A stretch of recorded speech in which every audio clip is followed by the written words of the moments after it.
सोचिए एक ऐसी कंपनी जो मतलब बिल्कुल शांत, कोई हो हल्ला नहीं, लेकिन उसकी कामयाबी का डंका पूरी दुनिया में बज रहा है। और उसे चला कौन रहा है? एक ऐसा इंसान जो आईआईटी और प्रिंसटन से पीएचडी है, लेकिन शहर की चकाचौंध छोड़कर एक गांव में रहता है। बिल्कुल सादा जीवन।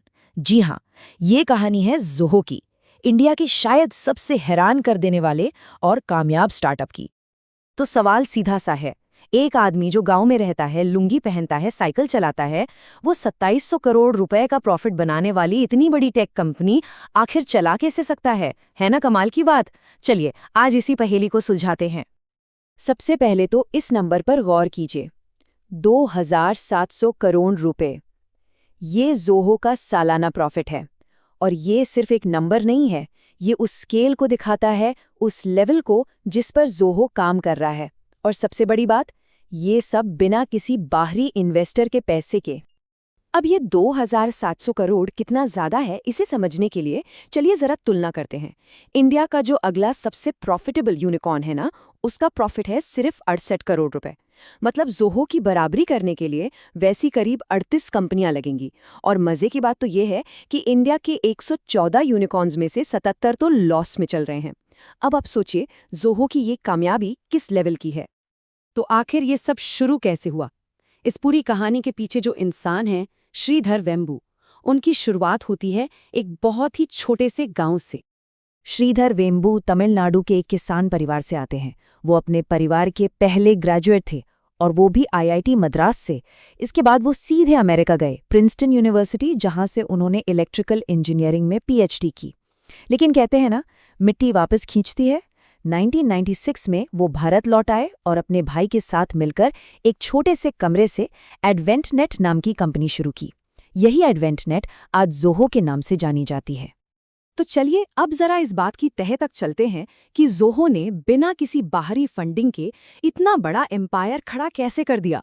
उनकी इस जर्नी में एक ऐसा मोड़ आया जिसने सच में सब कुछ बदल के रख दिया। शुरुआत की बात है, एक क्लाइंट ने श्रीधर से साफ साफ कह दिया, सुनिए, आपका प्रोडक्ट तो बहुत अच्छा है, पर आप में $30,000 की डील बेचने वाली बात नहीं है। मैं आपसे कभी नहीं खरीदता। सुनने में ये बात बहुत चुभने वाली है ना? लेकिन यहीं पर उन्हें आहा मोमेंट आया। उन्हें समझ आ गया कि उनकी असली ताकत उनका प्रोडक्ट ही है, और उन्हें अपने प्रोडक्ट को ही अपना सबसे बड़ा सेल्समैन बनाना होगा। और बस यहीं से उन्हें मिला वो ब्रेक थ्रू आइडिया।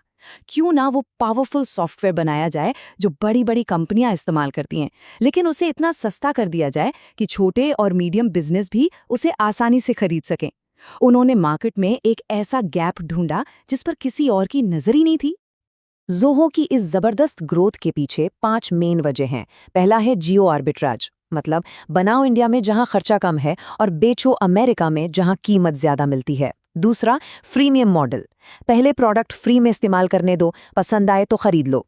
तीसरा, एक कमाल का प्रोडक्ट इकोसिस्टम, मतलब एक के बाद एक ऐसे ऐप बनाओ जो एक दूसरे के साथ मिलकर काम करें।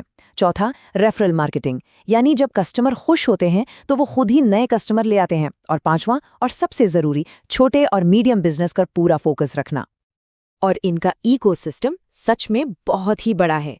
आज की तारीख में ज़ोहो के पास 45 से ज़्यादा ऐप्स हैं, मतलब एक पूरा पैकेज जो किसी भी बिजनेस की हर ज़रूरत पूरी कर सकता है। एचआर, फाइनेंस, मार्केटिंग, सब कुछ एक ही जगह पर। ज़ोहो की कहानी का एक बहुत ज़रूरी शब्द है बूटस्ट्रैपिंग। इसका सीधा सा मतलब है कंपनी को अपने ही पैसे, अपनी ही कमाई से खड़ा करना, बाहर से किसी इन्वेस्टर से कोई पैसा नहीं लेना। और ज़ोहो ने आज तक इसी उसूल को निभाया है। देखिए, ज़ोहो की कामयाबी सिर्फ बिजनेस स्ट्रैटेजी की कहानी नहीं है, ये उनके काम करने के अलग तरीके और उनके उसूलों की भी कहानी है। तो चलिए अब ज़ोहो के इसी अनोखे अंदाज को समझते हैं। एक सवाल है, क्या बिना कॉलेज डिग्री के एक शानदार टेक जॉब मिल सकती है? ज्यादातर लोग कहेंगे नहीं, लेकिन ज़ोहो में ये सिर्फ मुमकिन नहीं बल्कि हकीकत है। उनका साफ मानना है कि टैलेंट किसी डिग्री का मोहताज नहीं होता। और इसी सोच के साथ उन्होंने 2004 में शुरू की ज़ोहो यूनिवर्सिटी। यहाँ होता क्या है, वो 12वीं पास स्टूडेंट्स को चुनते हैं, फिर उन्हें 6 महीने की जबरदस्त टेक और सॉफ्ट स्किल्स की ट्रेनिंग देते हैं। ट्रेनिंग के दौरान हर महीने 10,000 रुपए का स्टाइपेंड भी मिलता है। और फिर जो सबसे बेहतरीन स्टूडेंट्स होते हैं उन्हें सीधे कंपनी में जॉब मिल जाती है। और इसका नतीजा, आज ज़ोहो के 15% से ज़्यादा इंजीनियर इसी ज़ोहो यूनिवर्सिटी से निकले हैं। और करीब 15% इंजीनियर ऐसे हैं जिनके पास कोई फॉर्मल डिग्री ही नहीं है। ये साफ दिखाता है कि वो टैलेंट को किताबी डिग्रियों से नहीं बल्कि काबिलियत से पहचानते हैं। और उनकी ये अलग सोच सिर्फ हायरिंग तक ही नहीं रुकी है। जरा सोचिए, ज़ोहो का हेडक्वार्टर किसी बड़े शहर की बड़ी सी बिल्डिंग में नहीं है, बल्कि तमिलनाडु के तेनकासी जैसे गांव में है। उनका मकसद है कि लोग नौकरी के लिए शहर की तरफ ना भागें, बल्कि मौके उनके गांव तक पहुंचे। ये सारी बातें हमें कामयाबी की एक बिल्कुल अलग परिभाषा की तरफ ले जाती हैं। ज़ोहो ने यह साबित कर दिया है कि एक बड़ी, सफल कंपनी बनाने के और भी रास्ते हैं जो शायद ज्यादातर लोग नहीं अपनाते। चलिए, इन दो रास्तों को आमने सामने रखकर देखते हैं। एक तरफ है टिपिकल स्टार्टअप वाला रास्ता। इन्वेस्टर्स से पैसा लो, बड़े शहर में ऑफिस खोलो, बस ग्रोथ ग्रोथ ग्रोथ पर ध्यान दो, भले ही प्रॉफिट हो या ना हो। और यहाँ कर्मचारी भी जल्दी जल्दी नौकरी बदलते हैं। और दूसरी तरफ है ज़ोहो का रास्ता। अपना पैसा, गांव पर फोकस, प्रॉफिट सबसे पहले, और कर्मचारियों का कंपनी छोड़कर जाने का रेट सिर्फ 7%, जो कि बहुत ही कम है। श्रीधर वेम्बू की एक फिलॉसफी है जिसे वो -5 ईयर माइंडसेट कहते हैं। मतलब, जब कोई काम शुरू करें तो पहले 5 साल कुछ भी पाने की उम्मीद मत रखिए, उसे बस सीखने का, नींव बनाने का समय समझिए। असली खेल तो छठे साल से शुरू होता है। ये दिखाता है कि उनमें कितना सब्र है और वो कितना लंबा सोचते हैं।